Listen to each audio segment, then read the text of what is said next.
Ярилцах цаг эхэлж байна. Хүүхдийг зодож шийдэхгүй байх өдрийг тохиолдуулан нийслэлийн цагдаагийн удирдах газрын түр хамгаалах байрны сэтгэл зүйч цагдаагийн ахмад уран цэцэрлэгтэй ярилцъя. Тэгэхээр хүүхдийг зодож шийдэхгүй байх өдөр тохиож байна. Үүнтэй холбогдуулаад ер нь энэ өдрийг Монголд хизээнээс тэмдэглэж ирсэн. Бас яагаад энэ өдрийг тэмдэглэх болсон талаар бас яриагаа эхлэе гэж бодлоо. За 2006 оноос эхлээд Монгол улсын хэмжээнд дэлхийг одоо энэ хүүхдийг зодож шийдэхгүй байх өдрийг бол энэ 2006 оноос эхэлж тэмдэглэж эхэлсэн байгаа. Олон улсын хэмжээнд бол 1998 оноос эхэлж тэмдэглэсэн байдгийн. За яг энэ өдрийг хүүхдийг зодож шийдэхгүй байх өдрийн гол зорилго нь юу вэ гэхээр ер нь бол хүүхдийн одоо эерэг аргаар хүмүүжүүлэх, хүүхдийг зөв байдлаар одоо хүмүүжүүлж энэ чиглэлийн үйл ажиллагааг иргэд олон нийтэд нөлөөллийн аргаар мэдрүүлэх, таниулах, сурталчлах зорилгоор энийг Монгол улсад 2006 оноос эхэлж тэмдэглэж эхэлсэн байна. Тэгэхээр ер нь хүмүүсийн ярьдаг шүү дээ, хүүхдийг зодохгүйгээр хүмүүжүүлнэ гэж юу ах вэ гэдэг. Тэнгүүд одоо хүүхдүүдээ бас зодож өсгөн гэхээр бас багш хүүхдүүдэд ч тэр сэтгэл зүйн хувьд бас өөр болсон. Тэгэхээр ер нь энэ талаар бас хүүхдийг ер нь зодохгүй эцэг эхчүүд маань яаж өсгөж хүмүүжүүлэх ёстой гэдэг талаар бас мэдээлэл өгвөл. За ер нь манай нэг уламжлалт арга байна тий Монгол улсын хэмжээнд одоо нөгөө монголчуудын зан заншлын хэм хэмжээ юм уу да зарим нэг үедээ ташуурын арга хэрэгэлдэг тий энэ уламжлалт арга маань яг өнөөгийн нөхцөлд бол хараахан тохирохгүй байгаа. Яагаад гэвэл энэ компьютерчсэн, техникчсэн, сэтгэлгээний хувьд бол өөрчлөлтөнд орсон орчин үеийн хүүхдүүд байгаа л да. Ялангуяа 2000 оноос хойш төрсэн хүүхдүүд маань яг энэ нөгөө уламжлалт аргаар хүмүүжнэ гэхэд бас арай хүлээж авах сэтгэхгүй хувьд бол бэлэн биш байгаа. Яа тэгэхээр энэ хүүхдийг зодож шийтгэх гэдэг чинь оновчтой хүмүүжлийн арга биш байхгүй. Тий хамгийн сүүлд одоо бидний яг ингээд баригдаад байгаа эцэг эхчүүдэд бас хэлж ярихад энгийн аргууд байгаа байхгүй. Яа тэгвэл нөгөө магадгүй ингээд зарим нэг хүмүүс би зодуулж өссөн. Энэ нэг тийм үү биш байсан. Би өнөөдрийг хүртэл бүрэн бүтэн байна. Яагачгүй харин ч надад тэр маш их сургамж болж исэн гэсэн санааг илэрхийлээд өгдөг. За энэ тухайн үедээ тухайн цаг үедээ бол болж лээсэн баг тий. Яг өнөөгийн нөхцөлд бол энэ бас төдийлөн оновчтой арга биш. Тэгэхээр хамгийн одоо энэ нөгөө хүүхдүүдийн маань гол сэтгэлгээний гол одоо онцлог бол хүүхдүүд маань тий юм чөлөөтөө, илэн далангуй, нээлттэй, өөрийнхөө бодол санаа тий санаа бодол зорилгоо илэрхийлсэн ийм одоо нээлттэй хүүхдүүд байгаа байхгүй юу? Ер нь цаг үеийн ч гэсэн хүүхдүүд яг ийм болгож байгаа. Тэгэхээр яг энэ хүүхдүүдэд бид нэр яг л өөртөө адилхан юу хүсэж байгаа юм тий би өөрөө бас одоо эцэг их арга барил өөрчлөх хэрэгтэй байгаа байхгүй. Би ямар цаг үед амьдарч байгаа л миний хүүхд надаас юу хүсэж байгаа л би энэ хүүхдэд харилцах хандлага дээр би өөрийгөө яаж өөрчлөх вэ гэдэг энэ тактикийг баримтлах хэрэгтэй байна. За хамгийн эхлээд хамгийн амархан гар дороо арга бол ерөөсөө л хүүхдийг уурлаж бухимдах, бачимдах энэ цаг үед бол тэврээд авах шиг энэ хамгийн сайхан арга байхгүй. Тэврэх гэдэг бол хүнд халуун дотны мэдрэмжийг төрүүлнэ, тайвширлыг төрүүлнэ, мөн цаашлаад одоо тэр хүүхэд тайвширсныхаа дараа өөрийнхөө тий одоо хүссэн санаа бодлоо эцэг эхтэй илэрхийлэх, мөн түүгээр дамжуулаад одоо ээж аав бас хүүхдэд ойлгох энэ гэр бүлийн нөө зөрчлөөс зайлсхийсэн маш сонгодог арга байгаа. Тэгэхээр ер нь хүнд 3 ур чадвар байдаг. Энэ ямар ур чадвар гэхээр эцэг эх байх ур чадвар, хүн байх ур чадвар, мөн ажил мэргэжлийн ур чадвар гэдэг энэ ур чадварууд бол тухайн хүнд байдаг. Энэ сэтгэлээс гардаг асуудал байхгүй. Тэгэхээр ээж аав байна гэдэг чинь өөрөө л хүнээр заалахгүйгээр л хүн ээж аав болчдөг. Гэтэл энэ ур чадвар тэр хүнд байгаад байгаа. Тэгэхээр энэ чадварыг хүн сэтгэлээс л гаргах хэрэгтэй. Би ээж аав болсон, би ээж болсон, аав болсон. Энэ хүүхдтайгаа тулгуурлаад тэр хүн одоо хүүхдтэй яаж харилцах вэ? Тэгэхээр маш их юм суралцах хэрэгтэй болж байгаа байхгүй. Өнөөдөр 0-5 насны хүүхдийн сэтгэл зүйн онцлог ямар байгаа юм тийм ээ. За мөн цаашлаа сургуулийн насны хүүхдийн онцлог ямар. За тэгвэл оюутан насны онцлог ямар байгаа. За яг ингээд одоо амьдрал дээр бэлтгэгдээд ойр залуу насны сэтгэл зүйн онцлог бас нэг өөр.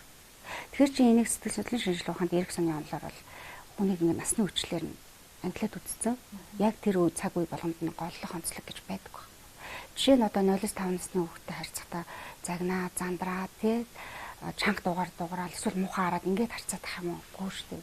Яг энэ насны хүүхдүүдэд бол маш их хайр халамж хэрэгтэй. Тэгээ энэ хүүхдүүдийн сэтгэл зүйн онцлог бол цав цагаан цааш шиг л ирж байгаа. Энийг одоо болж л өгөл эцэг эхчүүд тэр цагаан цаасан дээр хар толбыг баг гаргах ийм хэрэгцээ шаардлага өнөөдөр эцэг эхээс мөн одоо ойр тойрны хамт амьдардаг хүмүүсээс маш их шалтгаалдаг байхгүй. Тэгэхээр өнөөдөр монголчуудын нэг хэллэг гэдэг чинь тий нэг 0-3 насны хүүхд гигантийн юм аа. Тэгээ 3-5 насны хүүхдүүд бурхан юм аа гэж үздэг. Энэ насны хүүхдүүдийг занл хийхгүй, загнахгүй, зандрахгүй, муухай харахгүй яг энэ байдлаар нь хүмүүжүүлээч гэдэг. Яагаад тэгж байгаа юм бэ гэхээр ийм насны хүүхдүүд ерөөсөө аливаа юмыг хүтэж хүлээж авахдаа маш сайн авдаг, ойлгодог. Энэ жоох хүүхдийн чинь мэдрэхгүй гэсэн юм байхгүй. Маш сайн мэдэрдэг. Маш сайн мэдрэхээс гадна сайн ойлгодог. Хин надад яаж хандаад байгаа, юу хэлэх гээд байгааг мэдрээддэг байхгүй. Тийм учраас тэр хүүхдүүдтэй харьцахдаа ерөөсөө л яг ингээд нэг тийм чөлөөтөө тий маш энгийн байдлаар ингэж харьцах тусмаа хүүхдүүд илүү юм хүтэж хүлээж ойлгож байгаа. Ялангуяа одоо яг энэ насны сүүлийн хүүхдүүдийн хандлага бол нөгөө телевизтэй маш их харьцаж байгаа шүү дээ тий.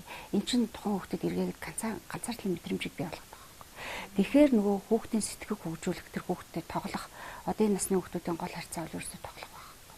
Тэгэхээр нөгөө тоглоомын аргаар харьцах. Энэ нь илүү хүүхдэд таньж мэдгээд илүү оновчтой. Миний хүүхэд зөрүүд юм уу? Эсвэл одоо тэгээ хүүхдүүдийн дунд ороод нийтлэг байж чадах нь уу? Эсвэл зожиг юм уу гэдэг юм бид нэр тоглоомор нь хүүхд хас сэтгэл зүйн онцлогыг бас таньж мэдэх боломжтой.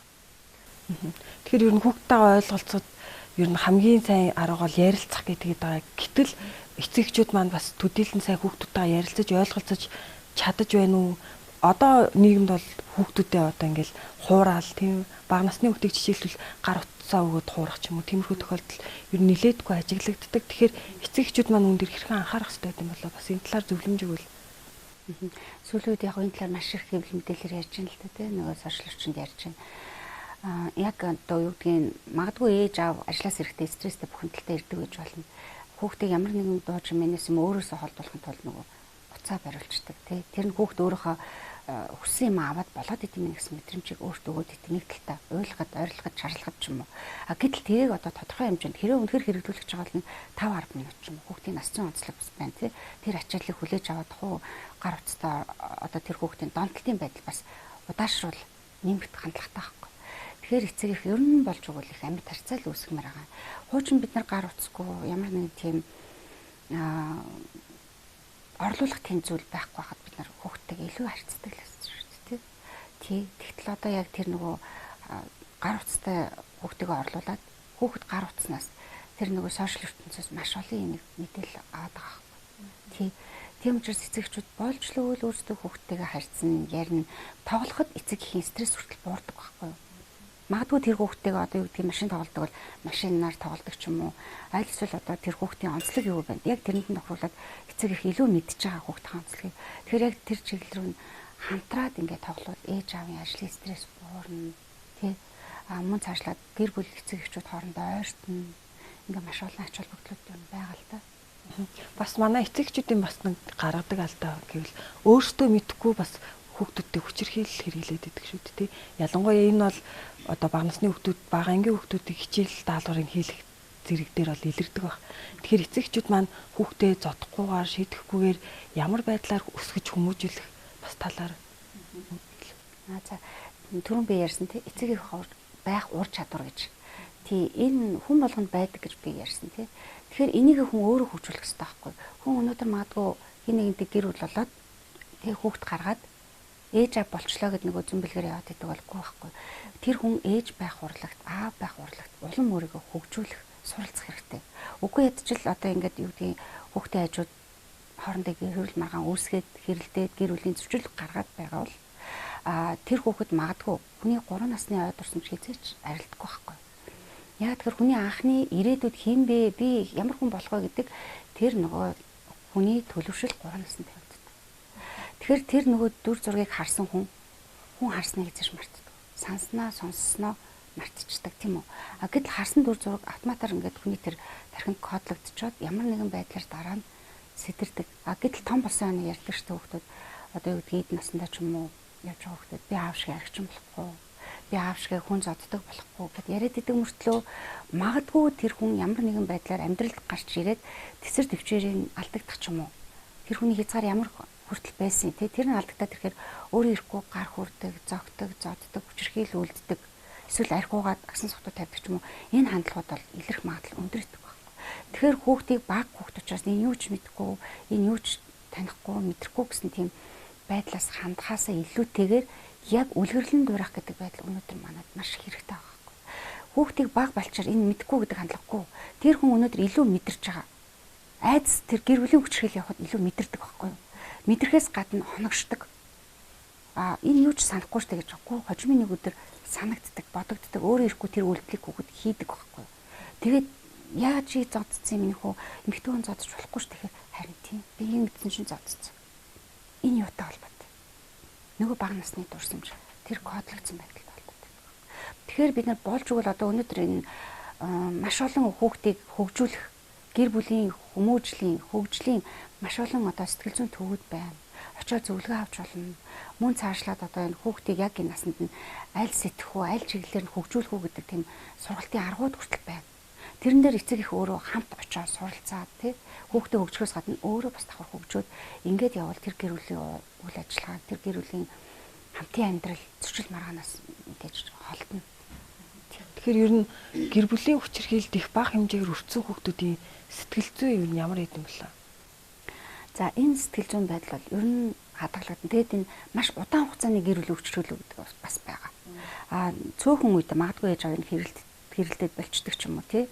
Аль эсвэл зарим эцэг эхчүүд сүүлүүд гадаа гарч хэрэлддэг ч юм уу. Хүүхдийн хажууд хэрүүл хийхгүй байх бас тийм аргуудыг хэрэгэлдэг л дээ. Гэтэл нөгөө ужиг байнга хэрэлддэг, байнга гагсан сохтуу тавьдаг, байнга бие биенийгаа хил амаар доромжилдаг. Тэгээ зан харьцаан дээр ч гэсэн ингээд төрөмгөлийн харьцаа нь илүү давмгайлсан ийм байдалтай гэр бүл байгаа хүүхд бол ерөөсөө л айц төгшөртэй, бодол саналаа илэрхийлэх тийм чадамжгүй, олон нийт хүмүүсийн дунд гараад ирэхээр талбайн бол нийгмийн айцтай, өөрийгөө тийм үл итгэсэн, үл хүндэлсэн, бусадтай жоохон төрөмгий, дээрлэхүү хандлагатай тэрийгээ яаж илэрхийлж яах гэхээр би ингэж л хандах ёстой гэдэг тийм хэвийн ойлголтод орцсон, хэвшмэл байдалд орцсон гэдэг байна. Тэгэхээр энэ цаанаа олон жил ингээ ужиг болоо яваад ирэхээр тухайн хүний зан үйл, төрх үеийн анашинд өөрчлөлт ордог эхэлж байна. Энийг өөрөө мэдэхгүй. За энэ сүулдэ гэр бүлтэй болоод ямар нэгэн одоо харьцаанд ороод ирэхээр тэгээ хардталтын суурь тавигдаал, мөн цаашлал хүчрхийллийн суурь тавигдаал, нөгөө эмэгтэй хүнийг зохиж боддөг юм байна, зодож болдго юм байна гэдэг энэ хандлагууд ерөөсөө суудсан. Тэгээ чи мэдээж чи миний ихнэр би чамд хэд гурав хэлсэн. Энэ бол байх асуудал гэдэг нэг өөртөө аль хэзээний хэвшмэл болгоцсон байдаг. Тэгэхээр энэ гэр бүлийн хүчрхийлэл маш удаан ужиг байсан хүмүүст бол үргэлжилсэн заслын аргууд хэрэгтэй. Тийм. Ер нь л одоо эцэг эхчүүд өөрөө нөгөө луун тариад төмс авдагтай адилхан 20 жилийн дараа миний өвөр хүүхдийн гэр бүлийн амьдрал ямар төвшөнд байх вэ гэдгээ төсөөлдөг боддог байгаа бол яг одооноос өөрөө яг тэр хүүхдээ ямар гэр бүлтэй байгаасаа гэж хүсдэг юм. Ямар харьцаа хандлагатай байгаасаа гэж хүсдэг юм.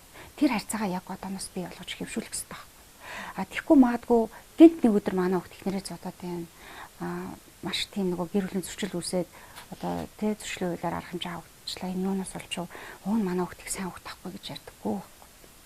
20 жилийн өмнө та ямар амьдралыг, ямар үр суулгаад тэрийгээ дараа нь яг хүртээ таагаа ээжүүд аавууд төдийлөө ойлгоод. Ерөөсөл хүүхдийг жоохон бага гэдэг харьцаанаас харьцаад идэх байхгүй. Тэргүй тэр хүмүүс чинь маш юмыг ойлгодог, мэдэрдэг. Энэ нөгөө жижигхэн энэ тархин дотор хадгалаа л яваад идэх байхгүй. Тий.